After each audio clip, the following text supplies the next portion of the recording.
making disciples, transforming lives. Shalom Bapak Ibu semua, saya hari ini sangat excited karena ini adalah kali perdana saya berkhotbah di GMS Surabaya Selatan. Saudara punya potensi yang sangat luar biasa, Anda punya gedung yang baik. Saya percaya di hari-hari ke depan Tuhan akan bawa Anda terus masuk dalam penggenapan visi Tuhan dalam gereja lokal saudara, dalam visi korporat Anda sebagai satu komunitas di sini. Amin. Sepanjang hari ini saya khotbah dengan tema doa. Karena di bulan ini, saudara, bulan ini adalah salah satu tema yang diambil oleh sinode adalah tentang doa. Khususnya di ibadah keempat, saya akan bicara mengenai 5 dimensi kehidupan doa. Apalagi kalau Anda berjemaat di GMS. Kalau Anda berjemaat di GMS, Anda pasti Anda akan dididik, Anda akan dimuridkan, digembalakan. Paling tidak Anda akan mengalami 5 dimensi ini. Nah, saya berkhotbah ini untuk memperlengkapi Anda, saudara. Mari kita langsung saja buka firman Tuhan supaya kita tidak menghabiskan waktu. Coba kita buka sama-sama di Yohanes pasal yang ke-16. Kita baca ayat 23 sampai ayat yang ke-24. Dan pada hari itu, kamu tidak akan menanyakan apa-apa kepadaku. Aku berkata kepadamu, sesungguhnya segala sesuatu yang kamu minta kepada Bapa akan diberikan kepadamu dalam namaku. Sampai sekarang kamu belum meminta sesuatu pun dalam namaku. Mintalah, maka kamu akan menerima supaya penuhlah sukacitamu. Saya ulangi lagi karena ayat ini powerful. Dan pada hari itu kamu tidak akan menanyakan apa-apa kepadaku.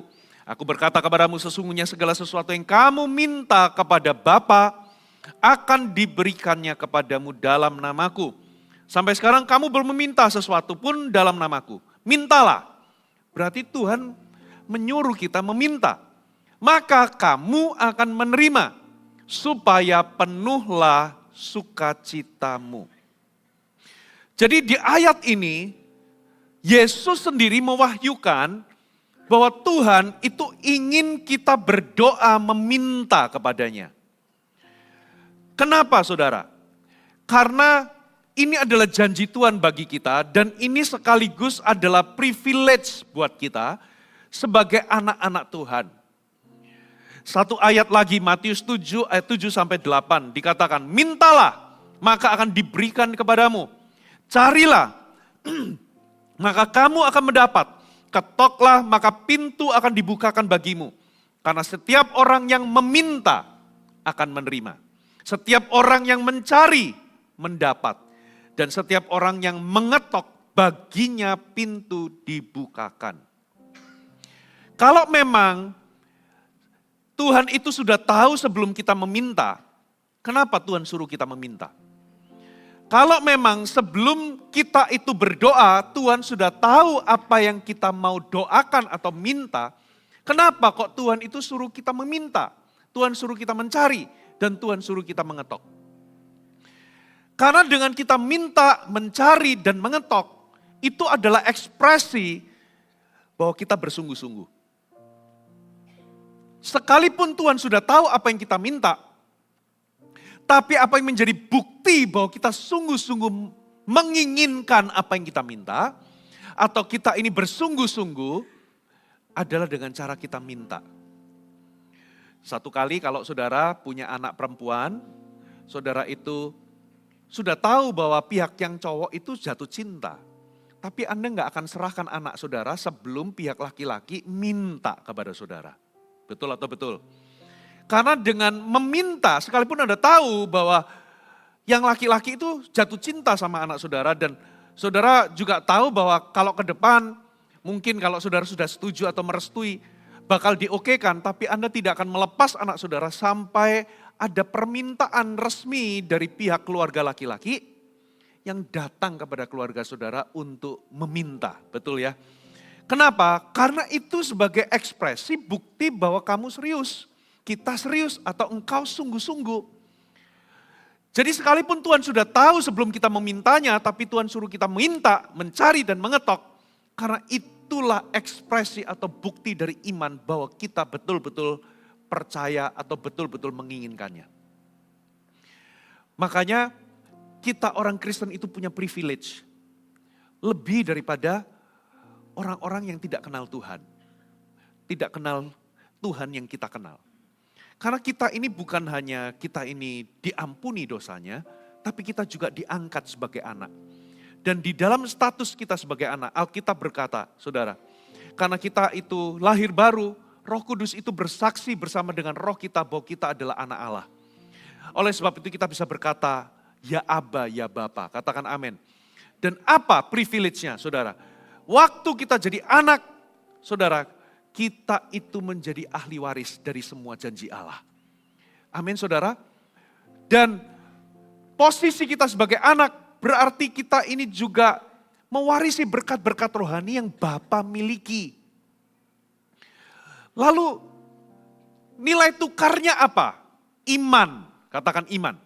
Nah seringkali kita nggak bisa punya iman karena kita punya mental sebagai budak dan bukan anak. Seorang budak kalau dia minta sesuatu kepada majikannya, dia akan minta tanpa ada kepastian. Tapi kalau anak, dia itu minta dengan keberanian. Katakan amin, saudara. Nah, jadi saudara harus sadar bahwa Anda itu anak. Mungkin Anda pernah meminta kepada Tuhan, tapi Anda meminta bukan dengan mindset atau dengan hati seorang anak. Anda merasa bahwa apakah doaku ini akan terjawab. Bahkan beberapa di antara saudara merasa nggak layak di hadapan Tuhan. Maksudnya apa? Merasa berdosa, merasa kayak Tuhan itu nggak suka sama kita, nggak cinta sama kita. Merasa kita itu selalu merasa kurang di hadapan Tuhan. Sehingga waktu kita berdoa, kita memohon, kita itu berdoa dan memohon tanpa iman. Tapi beda kalau Anda itu yakin, Anda sadar bahwa Anda dicinta Tuhan. Dan bahwa Anda itu statusnya adalah anak. Saudara, kalau Anda tahu bahwa Anda anak, ketika Anda minta, Anda itu bisa punya iman karena sebuah pewahyuan bahwa aku ini anak. Dan ini kepastian yang saya bisa katakan kepada saudara. Kalau Anda membutuhkan, kalau selama itu kebutuhan, Bapa akan memenuhinya. Katakan amin. Memang tidak semua keinginan kita akan dipenuhi, tapi semua kebutuhan kita pasti Tuhan akan penuhkan atau cukupkan. Halo amin. Bahkan ada beberapa keinginan-keinginan pun Tuhan bisa kabulkan. Asalkan di dalam Tuhan menimbang-nimbang, yang pertama pasti Tuhan itu akan menimbang apakah itu sesuai dengan firman Tuhan. Lalu yang kedua, apakah dia akan melihat motivasi kita ini betul atau tidak. Alkitab sendiri berkata, kamu tidak menerima apa-apa karena kamu tidak meminta. Kamu tidak menerima apa-apa karena kamu tidak berdoa. Kata Alkitab. Tapi sekalipun kamu berdoa, ada yang berdoa dengan hati yang salah atau motivasi yang salah. Engkau berdoa digunakan untuk apa saudara? Memuaskan hawa nafsu saudara. Tadi pagi saya sempat kasih contoh. Sama-sama misalnya ada orang yang satu betul-betul butuh kendaraan. Katakanlah dia berdoa minta supaya dia punya sepeda motor karena sepeda motor itu buat kerja. Itu kebutuhan. Kalau Anda anak, beranilah minta. Katakan amin. Selama itu kebutuhan. Tapi ada juga yang minta motor, tapi Tuhan timbang ternyata dia punya motor itu hanya untuk dipakai untuk memuaskan apa saudara? Hawa nafsunya dipakai untuk pamer. Supaya bisa menyombongkan diri di depan orang lain atau di depan keluarganya yang gak punya motor.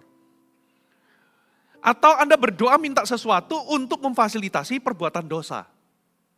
Atau bahkan yang lebih ekstrim, Anda minta sesuatu yang jelas-jelas bertentangan dengan firman. Tuhan, kan Tuhan sediakan penolong dalam kehidupanku. Satu penolong aja sudah luar biasa menolong. Gimana kalau dua? Gak bakal dijawab saudara. Doa seperti itu. Karena sudah jelas-jelas. Tuhan gak pernah bertentangan dengan firman-Nya. Halo amin. Atau Tuhan izinkan aku bersama dengan istri tetangga. Itu gak mungkin. Kirimkan aku jodoh ya Tuhan, tapi jodoh Anda itu istrinya orang. suaminya orang. Itu juga nggak mungkin, itu sudah nggak perlu didoakan. Saudara.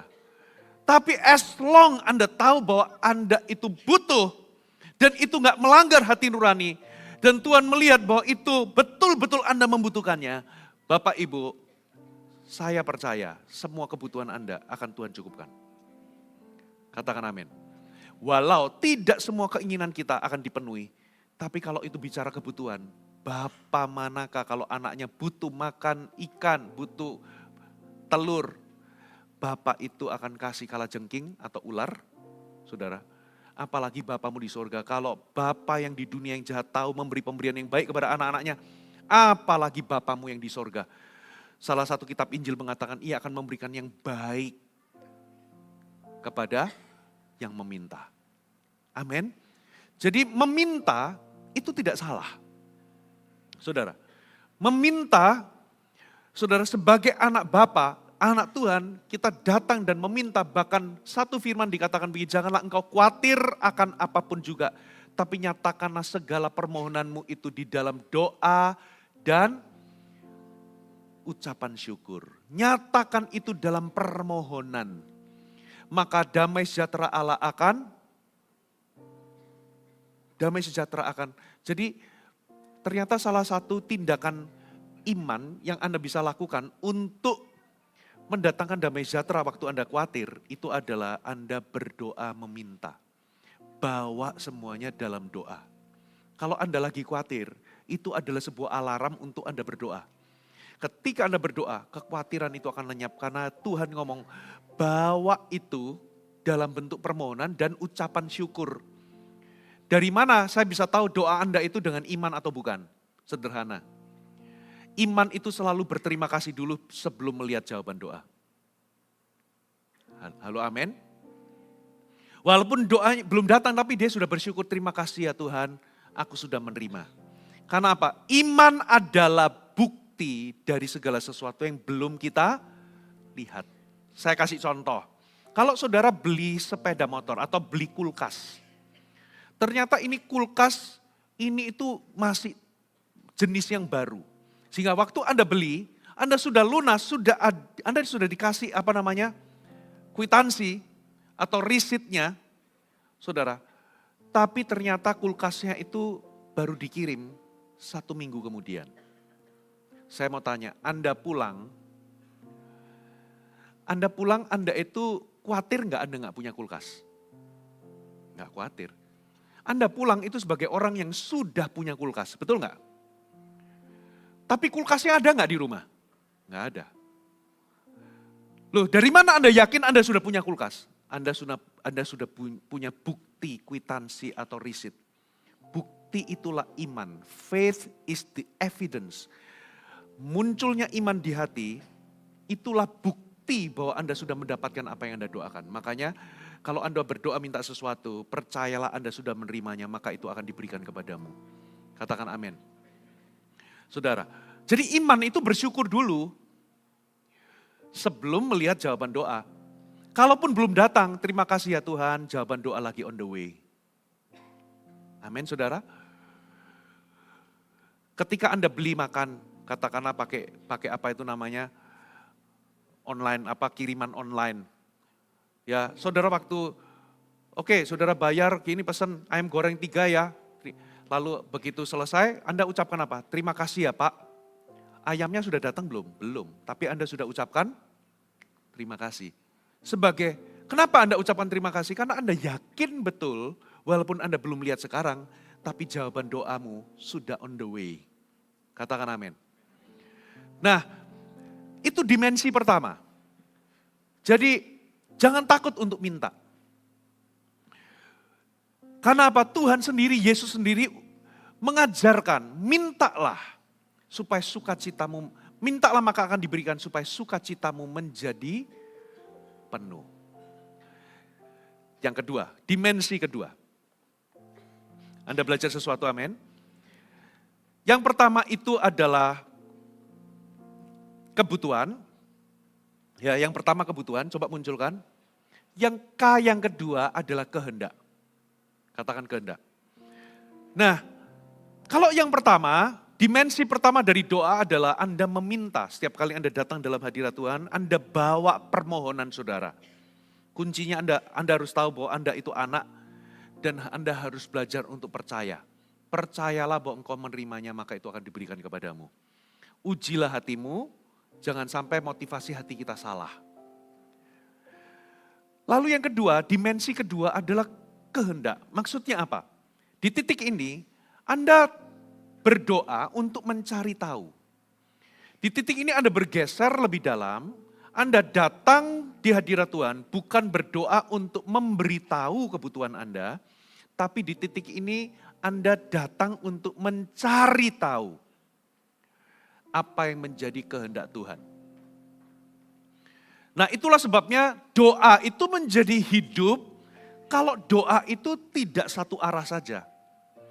Karena kalau kita itu datangnya kepada Tuhan itu cuma membombardir Tuhan dengan permintaan sekalipun Tuhan memerintahkan kita meminta. Tapi setelah minta selesai lalu kita menutup telinga dan tidak membuka diri untuk mendengar Tuhan bicara. Maka iman kita nggak akan tumbuh dewasa, Bapak Ibu. Itulah sebabnya doa itu dua arah. Kita bisa bicara, Tuhan mendengar permintaan kita, tapi di satu sisi, saudara, esensi dari doa itu bukan hanya bicara, tapi kita mendengar Tuhan bicara. Makanya di dalam doa, saudara, penting untuk kita itu bisa mendengar respon Tuhan atas doa kita. Yang setuju katakan amin. Di ibadah pertama tadi saya bagikan beberapa. Manfaat pertama, Anda jadi tahu apa sih yang menjadi perintah Tuhan untuk kita taati. Musa ketika dihimpit, di depan itu ada laut Teberau, di belakang itu ada pasukan dari Mesir dipimpin oleh Firaun mengejar orang Israel. Musa berseru-seru kepada Tuhan, termasuk orang-orang Israel itu ketakutan. Lalu Tuhan berkata demikian, mengapa engkau berseru-seru demikian? Sekarang bangkit, bawa tongkatmu, belahlah airnya. Lalu suruh orang Israel untuk pergi dan berangkat. Sebelumnya Musa itu berkata, kamu akan diam saja, Tuhan akan berperang bagimu. Tapi ternyata Tuhan gak suruh mereka diam. Tuhan suruh mereka jalan. Tuhan suruh Musa pukul airnya, belah airnya. Ayat sebelumnya Musa berkata, tenang, jangan panik, Tuhan akan berperang bagi kita. Kita akan diam saja. Rupa-rupanya Tuhan langsung memberikan respon, mengapa kamu berseru-seru demikian? Sekarang kamu harus lakukan sesuatu. Pukul airnya, belah airnya, suruh orang Israel menyeberang. Coba, kalau Musa cuman berseru-seru tok, tapi dia nggak mendengar suara Tuhan, apa yang dilakukan Musa? Musa akan terus berdoa, berseru minta pertolongan. Lalu Musa menunggu-nunggu, kenapa kok Tuhan nggak bergerak? Sementara Tuhan di sorga menunggu, Musa bergerak mentaati Tuhan. Tapi kalau Musa nggak bergerak, nggak terjadi mujizat. Kalau orang Israel nggak bergerak, mereka akan disusul sama pasukan Firaun. Jadi, saudara, ternyata doa itu yang kedua, itu bicara mengenai kita mencari tahu kehendak Tuhan. Ada amin. Katakan sama-sama, doa itu bukan hanya memberitahu, tapi mencari tahu. Lalu doa itu juga bisa memberitahu kita bagaimana kita bersikap.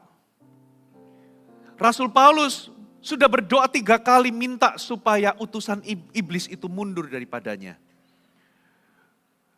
Tapi Tuhan memberikan respon, cukuplah kasih karuniaku kepadamu.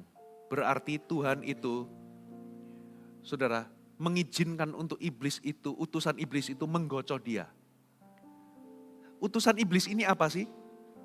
Kalau Anda baca di konteksnya itu bukan sakit penyakit, tapi kesesakan penganiayaan yang Paulus hadapi di dalam memberitakan Injil. Saudara, itulah utusan iblis. Makanya Paulus itu berkata, kok berat banget ya perjalanan misi ini. Kenapa? Dia itu dianiaya, dia banyak musuhnya, banyak penentangnya, dia diancam dibunuh perjalanannya.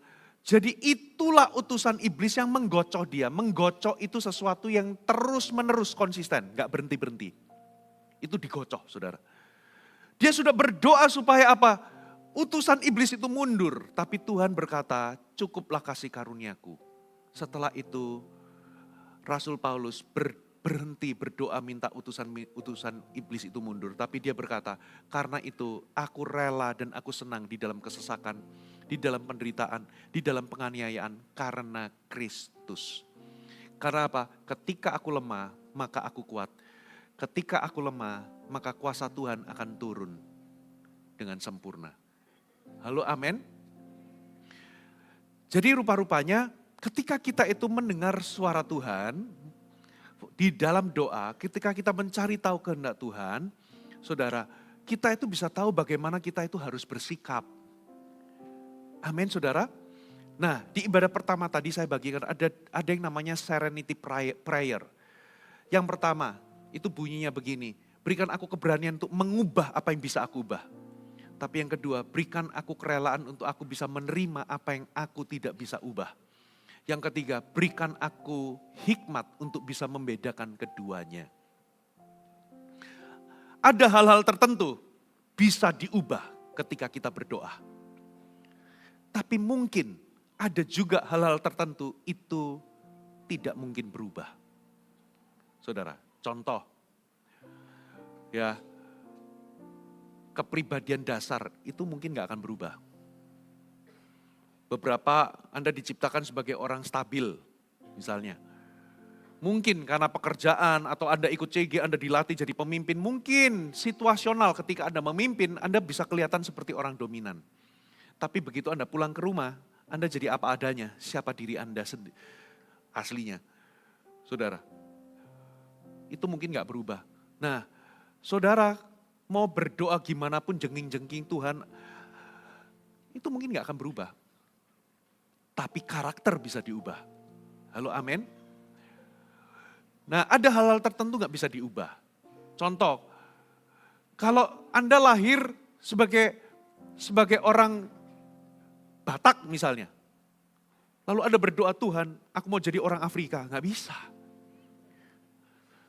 Satu-satunya yang Anda bisa terima adalah terimalah. Halo, amin. Kalau Anda orang apa? Orang apa? Misalnya Anda orang Jawa, saya mau jadi bule. Ya pergi ke salon dicat. Tapi Anda gak bisa betul-betul jadi orang bule. Yang Anda bisa terima, yang Anda bisa lakukan adalah menerima. Ada banyak hal di dalam diri kehidupan ini mungkin tidak bisa diubah, saudara. Nah, itulah sebabnya Anda perlu dengar suara Tuhan.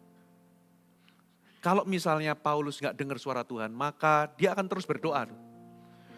Dia berdoa sampai 3 kali, mungkin sampai 4 kali, 5 kali, 6 kali, 7 kali gak berhenti.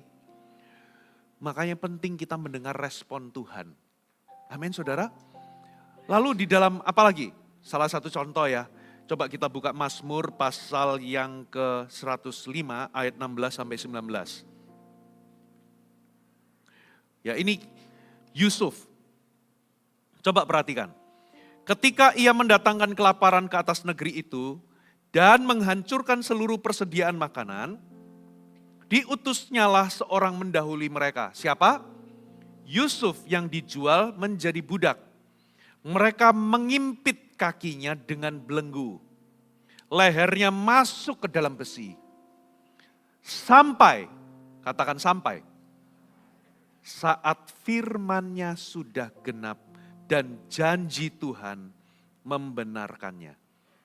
Ini memang susah ya dimengerti karena kalimatnya itu aneh pengkalimatannya. Saya bacakan versi Alkitab yang terbuka. Dikatakan begini ayat 19. Hingga waktu untuk nubuatannya tiba, firman Tuhan telah menguji dia. Dia itu sudah terima mimpi bahwa dia akan jadi penguasa. Betul ya? Dia mimpi dia punya berkas gandum, kakak-kakaknya menyembah dia berkas gandumnya. Ya, ditegur dia malah mimpi yang lebih gede. Ya, seluruh bulan bintang itu saudara menyembah kepada dia gitu, mimpi tambah besar. Dia sudah terima panggilan. Dia akan satu kali akan diangkat tinggi jadi penguasa. Tapi ternyata itu enggak langsung terjadi. Ternyata Yusuf itu harus masuk masa pengujian, katakan pengujian. Dia harus masuk masa di mana dia itu justru turun ke bawah. Dia jadi budak, dia mau dibunuh dulu, lalu dia dijual jadi budak, lalu dia masuk penjara dan itu enggak cuma setahun 2 tahun, itu panjang total kurang lebih kalau enggak salah. Ya dari dia dijual sampai dia jadi itu 14 tahun kalau enggak salah. Coba nanti correct me if I'm wrong. Saudara, jadi bisa jadi dia di penjara itu kurang lebih ya 7 sampai 10 tahun. Jadi itu enggak pendek, dia difitnah di situ.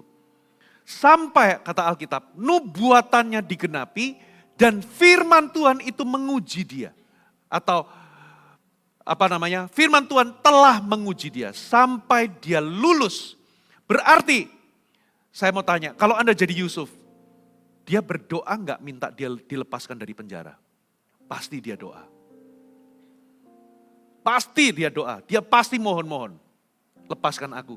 Pasti dia mohon-mohon untuk Tuhan vindicate atau membela nama baiknya karena dia enggak melakukan hal-hal yang dituduhkan.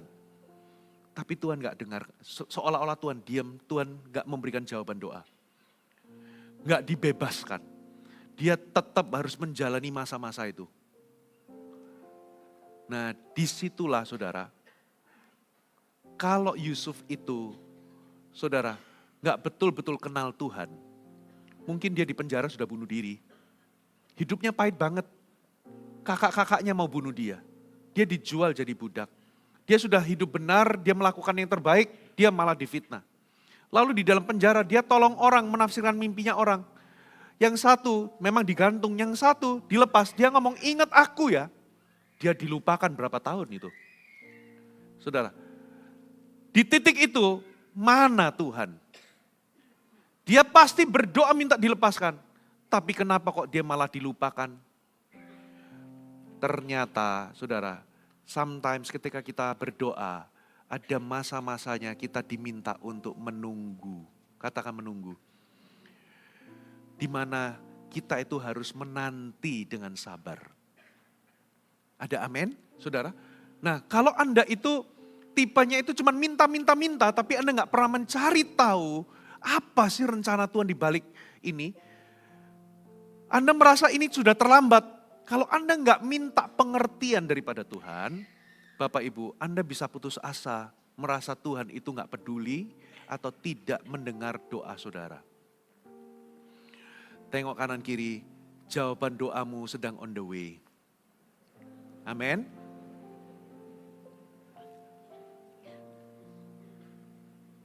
Yang ketiga, dimensi ketiga adalah kehadiran. Katakan kehadiran. Di titik ini Anda bergeser, kalau yang pertama Anda berdoa minta untuk pemenuhan kebutuhan saudara. Tidak semua yang Anda inginkan dipenuhi, tapi apa yang Anda butuhkan Tuhan pasti dia akan penuhkan. Katakan amin. Lalu Anda bergeser, Anda berdoa bukan hanya minta-minta satu arah, karena capek loh ngomong sama tembok, cuma satu arah. Pernah nggak Anda ngomong sama tembok? Ada balasan, ada reaksi nggak? Nggak ada. Nah, sama Tuhan juga sama. Jangan anggap Tuhan itu berhala. Kita cuma ngomong, tapi kita nggak pernah memberikan ruang untuk Tuhan bicara. Saudara. Nah yang kedua, Anda bergeser, Anda berdoa sekarang bukan hanya memberitahu, tapi Anda mencari tahu kehendak Tuhan. Lalu yang ketiga, di titik ini Anda berdoa untuk menikmati kehadiran Tuhan. Anda berdoa hanya untuk bersekutu dengan Tuhan. Katakan amin. Nah di titik ini, pernah nggak saudara mendengar quote begini, pray until something happen. Push, betul ya? Anda berdoa, Anda menginginkan sesuatu, Anda berdoa sampai sesuatu terjadi. Tapi saya hari ini mau tambahkan, keep praying when something already happen. Ketika doamu dijawab, keep praying karena di titik ini Anda berdoa bukan minta kebutuhan, tapi Anda berdoa untuk bersekutu dengan Tuhan. Katakan amin. Nah, sekarang kadangkala memang berdoa untuk bersekutu itu nggak gampang. Karena daging kita itu apalagi di zaman semua serba instan, daging kita itu kadang nggak tahan di dalam doa. Kita maunya cepat-cepat, padahal saudara Tuhan itu menantikan kita. Kenapa penyebabnya? Karena kalau mau berdoa, tiga-tiganya harus sepakat. Yaitu apa saudara? Roh, jiwa, dan tubuh. Roh Anda itu rindu untuk berdoa. Sebetulnya.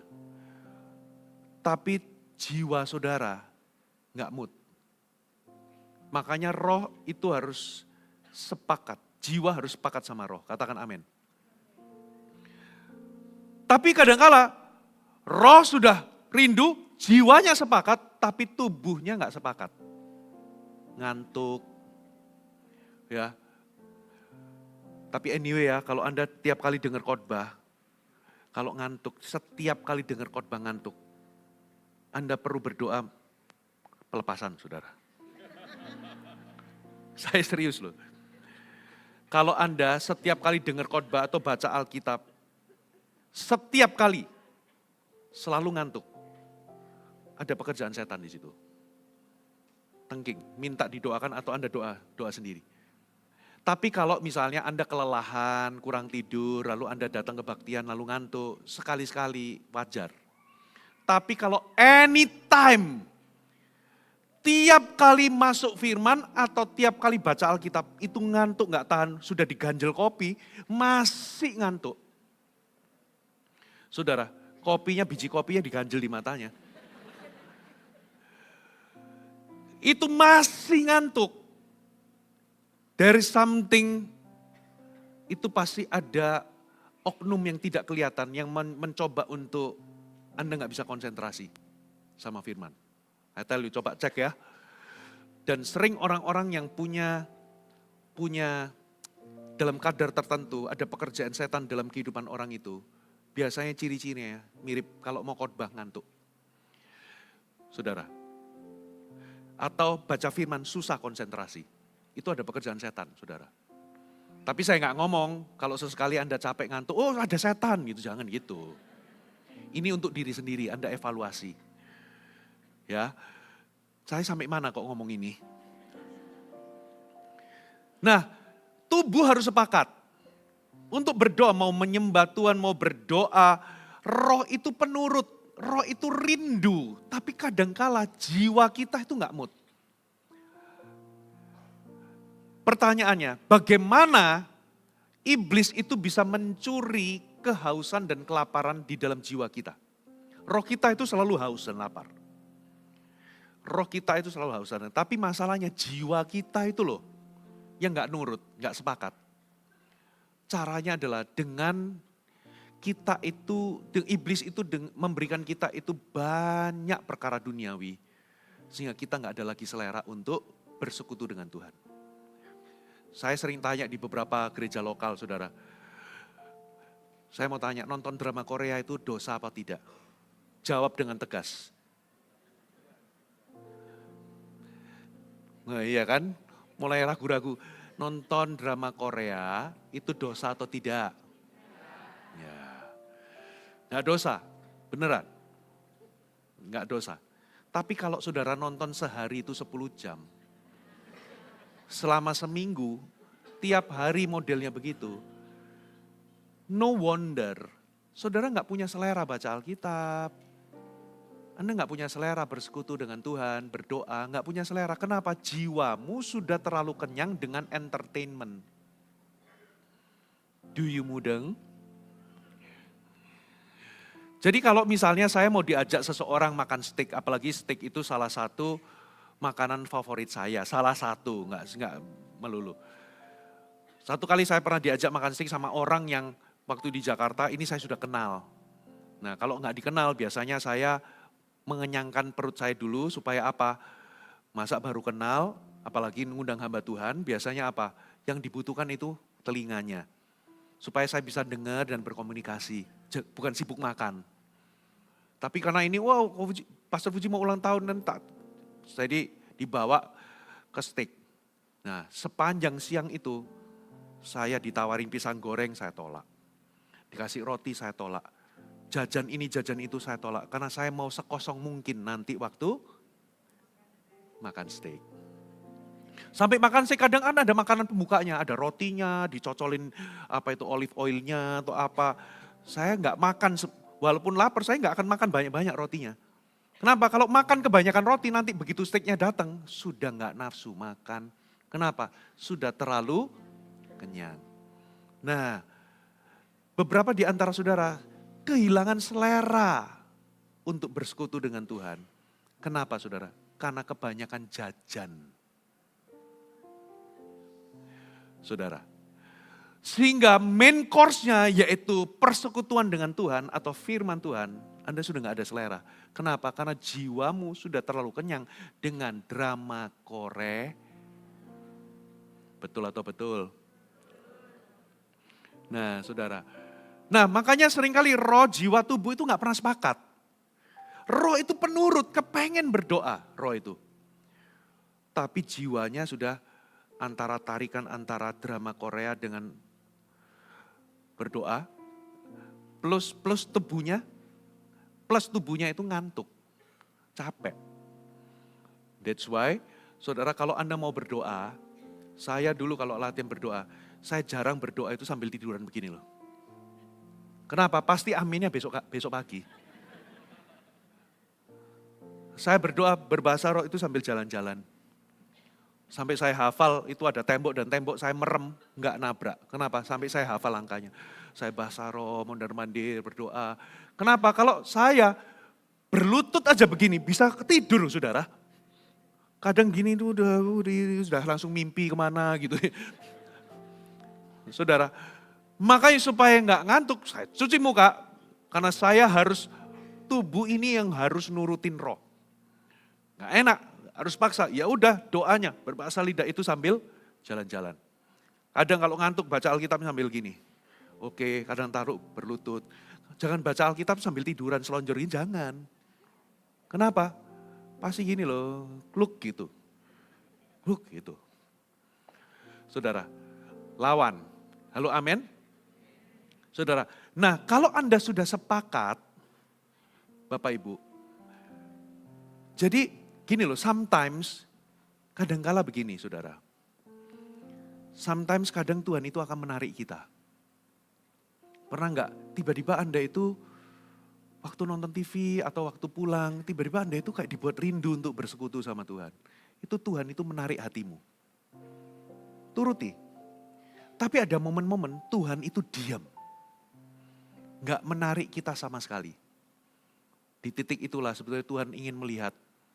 Kalau Tuhan enggak menarik hatimu, apakah Anda tetap datang dalam hadiratnya? Saudara. Di titik ini adalah level di mana keputusan saudara yang gak hanya ketika Anda merasa kayak rindu untuk berdoa, gak nunggu itunya. Ada kalanya hati saudara mungkin gak mood dan sebagainya, tapi Anda tetap datang untuk mencari Tuhan. Nah di titik itu Tuhan sangat menghargainya. Kenapa? Karena itu keputusanmu. Coba kalau Anda pacaran, yang telepon selalu yang cowoknya. Yang nanyain kabar yang ceweknya cuek. Gak pernah nanyain kabar, gak pernah nelpon, gak pernah itu. Selalu yang cowoknya ngejar, lama-lama yang cowok dia ini cinta sama aku gak sih? Kok selalu aku yang ngejar dia? Kayaknya kok ini cinta bertepuk sebelah tangan. Anda kan bertanya-tanya, sama, sometimes Tuhan itu menarik kita. Tapi kadang Tuhan itu terkesan pasif. Karena dia ingin dikejar. Dia ingin Anda yang memutuskan untuk mencari dia. Halo amin. Nah untuk sepakat inilah itu yang gak mudah. Saudara. Tapi kalau Anda sudah membuat jiwa saudara dan tubuh saudara melayani roh. Saudara. Maka lama-lama itu akan menjadi sebuah gaya hidup atau menjadi sebuah kesukaan bukan lagi beban. Tapi untuk sampai di level itu Anda harus disiplin. Nah itu gak gampang. Saudara, Tapi itu dimensi ketiga dari doa, yaitu Saudara munculkan? Kehadiran, Sekarang yang keempat, munculkan. Yang keempat itu adalah kepedulian. Coba kita buka sama-sama. Saudara, di Yeskiel 22 ayat 30. Aku mencari di tengah-tengah mereka seorang yang hendak mendirikan tembok atau yang mempertahankan negeri itu di hadapanku, supaya jangan kumusnahkan, tetapi aku tidak memenuhinya. Sayangnya bangsa Yehuda itu berdosa di hadapan Tuhan. Mereka melakukan penganiayaan, perampasan, pemerasan, sehingga upah daripada dosa tersebut itu konsekuensinya adalah penghukuman Tuhan. Tapi Tuhan itu sebetulnya hati nggak mau menghukum. Makanya Tuhan itu mencari seseorang yang mau berdiri mempertahankan negeri itu, berdiri di tengah tembok, mendirikan tembok, mempertahankan negeri itu di hadapanku supaya jangan kumusnahkan, tapi aku nggak mendapatkannya. Inilah, saudara, peran seorang yang mau berdoa syafaat. Makanya di ayat berikutnya, saudara, maka murkaku, aku mencurahkan murkaku. Karena gak ada yang peduli, gak ada yang berdoa. Anda bisa dengarkan pesan di ibadah ketiga. Ternyata doa syafaat itu adalah kita itu memberikan izin untuk Tuhan itu intervensi kehidupan kita. Saudara, entahkah kalau Anda kalau CG Anda bangun atmosfer doanya, bangun api doanya, maka CG itu akan penuh dengan karya Roh Kudus. CG itu akan bertumbuh. Kenapa? Karena doa syafaat itu sebetulnya adalah Anda memberikan seperti memberikan izin untuk Tuhan berkarya di situasi Anda. Anda berdoa untuk orang lain, orang tua, Anda bersyafaat untuk anak-anak saudara. Anda bersyafaat untuk gereja saudara, bersyafaat untuk pemimpin saudara. Pasangan, Anda bersyafaat untuk suami Anda. Suami bersyafaat untuk anak-anak saudara sampai hari ini. Ya di momen hadirat Tuhan, kadang kalau penyembahan saya selalu berdoa untuk anak-anak saya.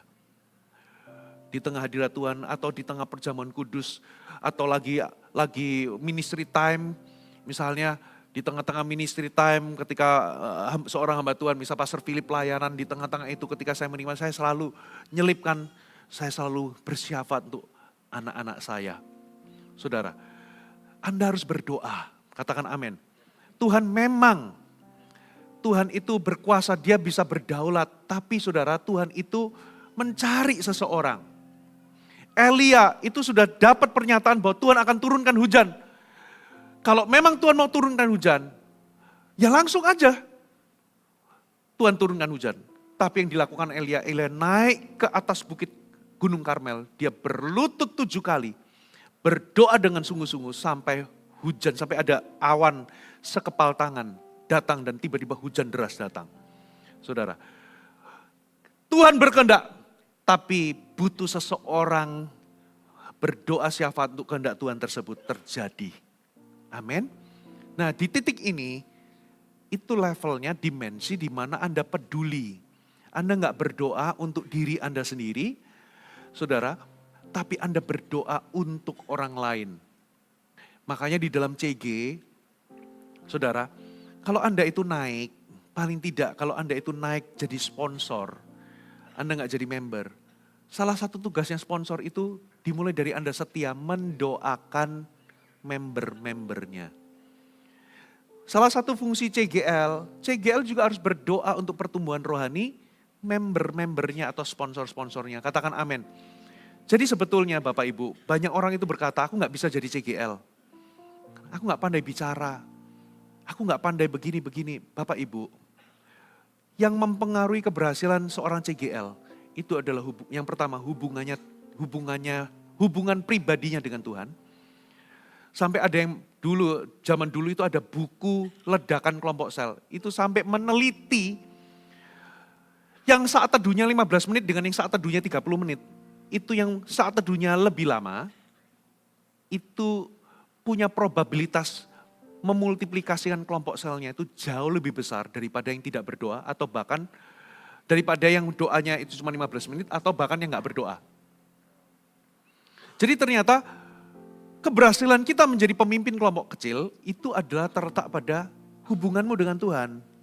Waktu Anda baca Alkitab berdoa atau bersyafaat, disitulah Tuhan itu akan memberikan kita guidance, memberikan kita kayak sebuah hikmat, memberikan kita tiba-tiba Anda itu dikasih perasaan atau dorongan untuk melakukan sesuatu, memberikanmu inisiatif-inisiatif untuk lakukan ini, lakukan itu. Itulah yang membuat Anda berhasil, katakan amin. Apalagi loh ya, banyak di antara saudara ini misalnya pedagang, buka toko lah apa. Kalau Anda bisa buka toko, Anda bisa mimpin kelompok kecil sungguhan. Mirip-mirip sebetulnya, katakan amin. Apalagi kalau Anda itu profesional yang handle ketemu sama orang atau ada tim di tempat kerja dan sebagainya. Kalau Anda bisa jadi pemimpin di situ, Anda juga bisa jadi pemimpin kelompok kecil. Tapi Pak, aku ini ibu rumah tangga. Loh, ibu rumah tangga itu ngatur Mbak ART,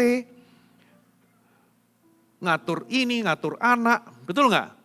Kalau Anda bisa ngatur rumah tangga Anda sendiri, Anda juga bisa kok jadi CGL. Katakan amin. Jadi jangan momok, makanya saya berdoa, saya klaim semuanya jadi CGL dalam nama Yesus. Katakan amin. Amin. Jadi jangan takut saudara. Saya kok ngomongin apa sampai di sini? Nah minimal kalau Anda jadi pemimpin, Anda akan dilatih untuk Anda nggak berdoa untuk diri Anda sendiri. Anda berdoa untuk orang lain, bahkan Anda bersyafaat untuk gembala-gembala saudara, pemimpin-pemimpin saudara. Saudara, kami ini, para pendeta perlu banyak didoakan. Saudara, kenapa? Karena kita ini ada di dalam peperangan rohani. Saudara, dan yang namanya pendeta itu juga bisa loh buat salah. Makanya saudara harus cover pemimpin-pemimpin saudara untuk didoakan.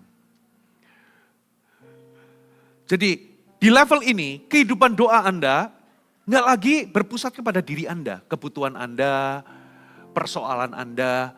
Tapi di titik ini Anda jadi partnernya Tuhan, Anda itu mulai jadi pendoa-pendoa syafaat bagi orang lain. Anda jadi partnernya Tuhan untuk bisa memulihkan sebuah komunitas, bahkan sebuah bangsa atau sebuah keadaan di dalam kehidupan orang lain. Amin. Itu namanya partnership.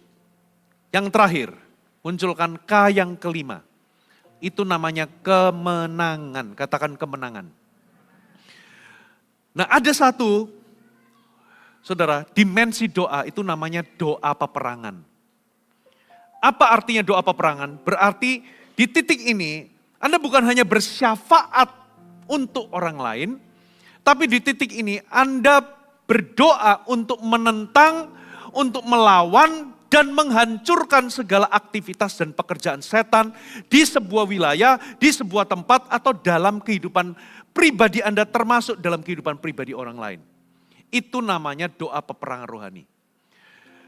Biasanya doa peperangan rohani itu bukan hanya Anda make supplication, berdoalah supaya orang lain dilembutkan hatinya, tapi doa peperangan ini saudara mengambil otoritas Anda, menerapkannya secara rohani, khususnya untuk Anda mematahkan, menghancurkan segala perbuatan setan dalam kehidupan seseorang, sekelompok orang, atau bahkan di dalam sebuah bangsa.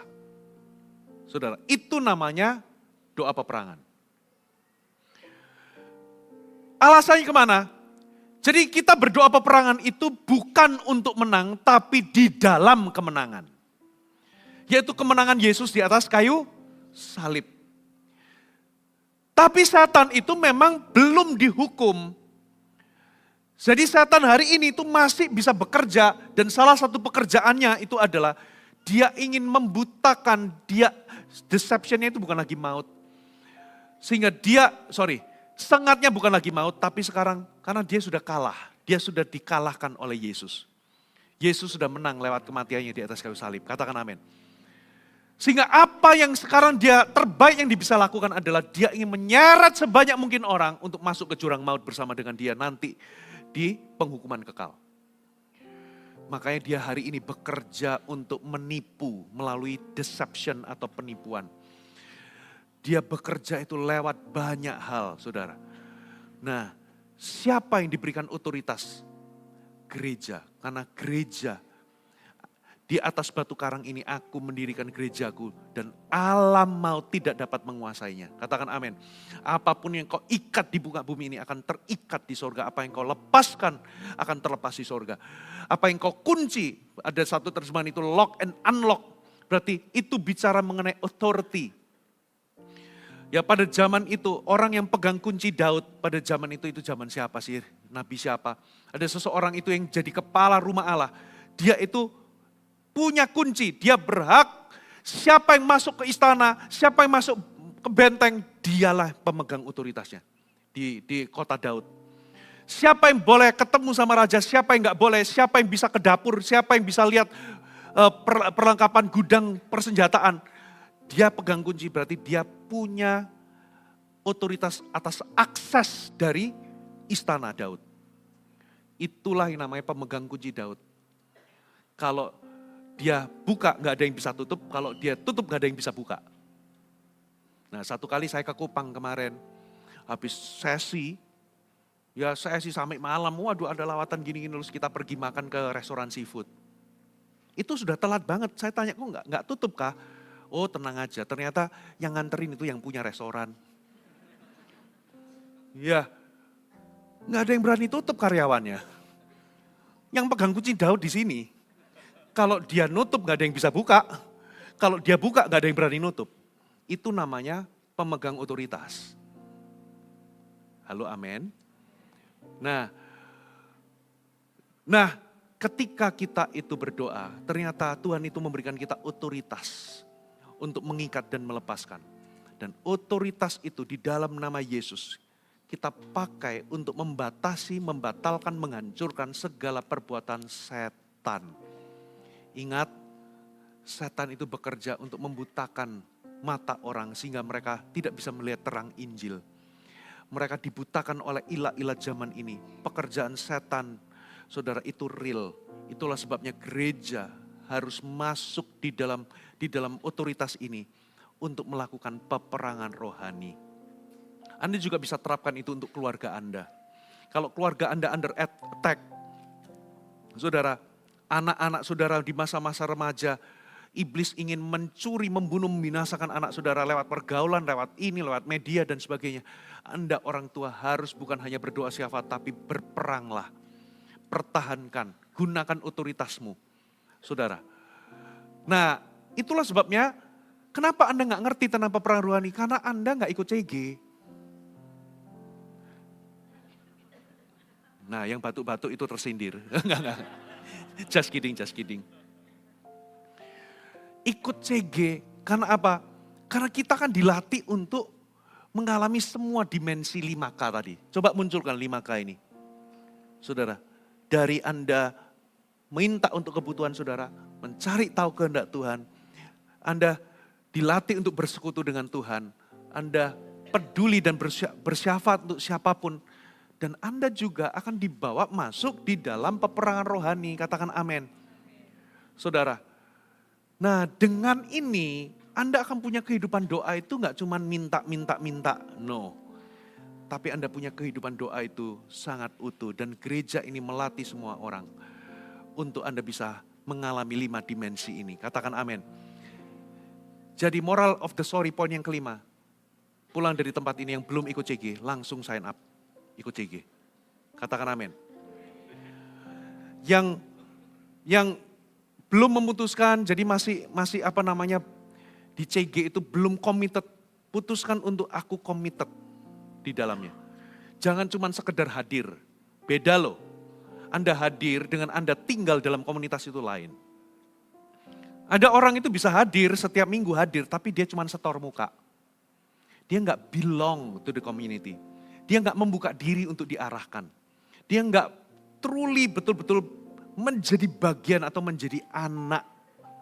Saudara, Jadi dia cuma hadir, tiap minggu rutin, gak pernah bolong mungkin.